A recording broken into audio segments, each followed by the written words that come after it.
This is part one of week 2 of early modern France, and I'm going to do a little bit of running through of Knecht, the first few chapters, and we'll start with chapter 1, particularly as it relates to his arguments about continuity and change. That's why you're looking at the caterpillar. So continuity and change right here on that caterpillar in terms of agency. In terms of what is medieval, what's early modern, and then the rest of his chapters have a lot to do with these two things, the development of absolutism and the development of the state. So, to start, remember we saw this last time.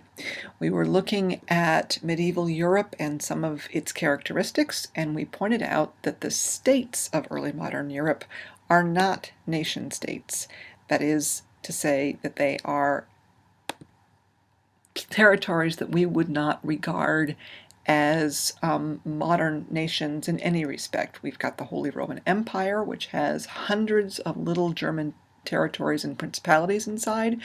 Look at France. France has major dukedoms, duchies they're called, the Duchy of Normandy, the Duchy of Brittany, the Duchy of Aquitaine back in 1100, the Duchy of Burgundy, sometimes even so large it's a kingdom.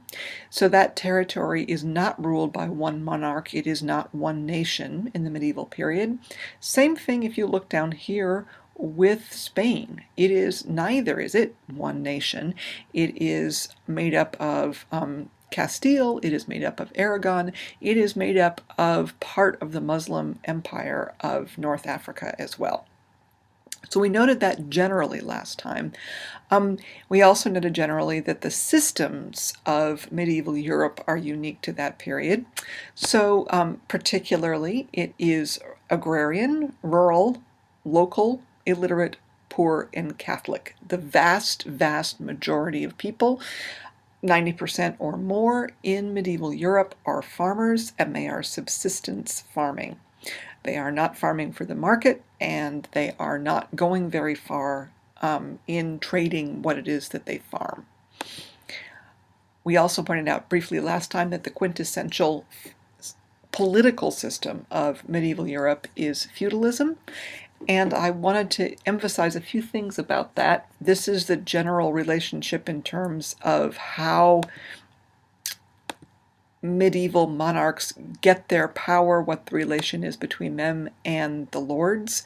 And you'll notice that kings grant land, fiefs, to lords in return for military aid in particular. So the political relationship at the top is one where lords have a great deal of power vis-a-vis kings in a medieval system. Medieval kings are only as powerful as they can manage to make their lords think that they are. Lords have the advantage of being the people who raise the army for the king, and also, by the way, raise their own armies. They have the advantage of, by being granted fiefs, they are sitting on the main form of wealth in the early medieval, high medieval period, which is land. They are needed by the king to rule countries where there is no police force, there is no standing army. Armies are seasonal, and they are only raised by virtue of extraordinary taxation, not the ordinary ways of raising revenue, and they require being mustered in their counties, in their districts, by the lords. So lords are remarkably powerful in a feudal system. So, having said all that, just in review in terms of broadly speaking the parameters of medieval society and politics, what does Knecht do?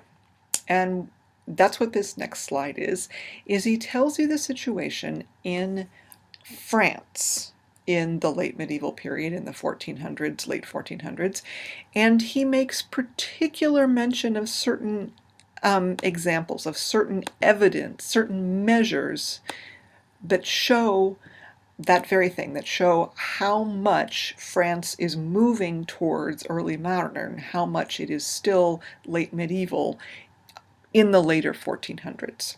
So these things over here in italics and in parentheses, these are his examples of certain assertions he is making. And they're also good vocabulary in terms of the rest of the semester, terms you need to know in terms of the kinds of law, the kinds of taxes, the kinds of definitions we have in France in particular. So, for instance, he says, what about a nation state and the degree to which France is a nation state? Well, if you look at his map, and this is his map, he argues that when you look at it from the question of uniformity and cohesiveness of territories, France in 1494 looks very medieval. And in particular, he points out that the territory of the king is still only the white territories on this map, royal domains. The rest are held either by the royal family as the greatest among noble families. That's what the fiefs of the House of Valois means right there. Or as fiefs of other rival families, such as the fiefs of the House of Bourbon, right, which is related to the House of Valois, but is not necessarily the same thing. And you'll notice the Bourbon fiefdoms are all right here in the center of the country, which has to be really irritating if you're a king to have all of this central territory not under your jurisdiction. Or is something totally outside your control, such as, most particularly, Brittany, out here, which has been a territory of the Duke of Brittany for ages and ages and ages. So that entire wing of France is not under the king's control. Or up here in the Netherlands, this whole territory, which is held by your rival, the Holy Roman Emperor. Or here, territory that is under dispute and that both the kings of France and the kings of the Holy Roman Empire, the Habsburgs, have claims to. So there are, not only is your territory fragmented, not only are there disputes, but there are very large chunks that you do not have control over. So, next says the first thing is territorially. France is still medieval in this period. He points out that the language of France is not uniformly French. What we understand as French is the langue d'oil, as in oui. But much of southern France, down here, you can see the region down here where it says Languedoc, that is a territory and it encompasses much of southern France where instead of using oui as the word for yes, they use ok as the word for yes, and there are other fundamental differences in the language. And that doesn't even count the fact that Brittany speaks Breton, that southern France down here next to Spain speaks Catalan, that Provence speaks Provençal, that there are all these other possible languages. So France is medieval in the variety of its languages as well.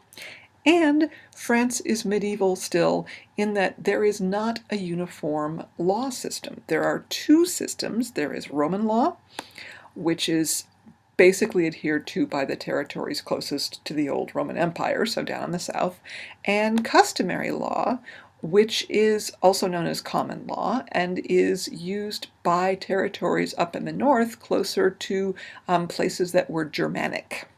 Back in the time of the fall of Rome and then beyond that in the medieval period. So Roman law is centralized law, depending on judges' decisions and codified in books of settled law. Customary law is based on precedent and on case law, and more often involves juries of what will eventually be one's peers. So two completely different forms of law in the medieval period and right the way up till the late 1400s in France. Same kind of thing Knecht is doing with economic markers. He is pointing out that the way that one travels is still tough. It still takes a long time to get places. It still requires weeks to make it from Paris down to Marseille. And so that inhibits trade, that inhibits communication, that inhibits government if it's that hard to travel, that hard for news to get around. So that's still pretty medieval. He does note that population, after it had fallen with the advent of the Black Death in the 1350s, has now started to recover, and that goes along with acres under cultivation, with urban growth, with complexity, and with trade networks.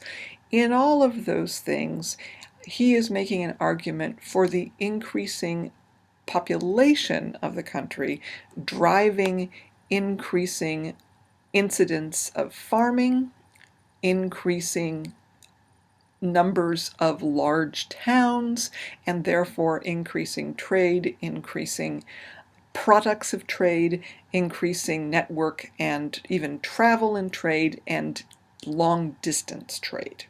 So it's a half and half sort of argument he's making on the nation state and the economic markers front.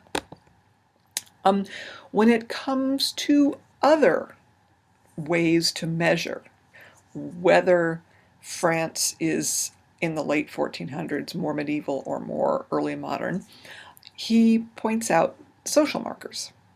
He notices things like what the tax system is. The seigneurial system basically means the set of obligations that peasants have to nobles in terms of things like how the land leases work. Tenure meaning, for instance, the length of time you have in a lease, things like how taxes are collected, what you owe in your crops, what you owe in labor to the lords. But he also points out an interesting thing. He points out that in the late 1400s, much as the population is still vastly peasants, there is a new group of peasants, a small group, that is farming for the market, that is no longer simply subsistence farming. Now, he doesn't say much about how large that group is, and they are not very large, but it is a foreshadowing of the idea of early modern.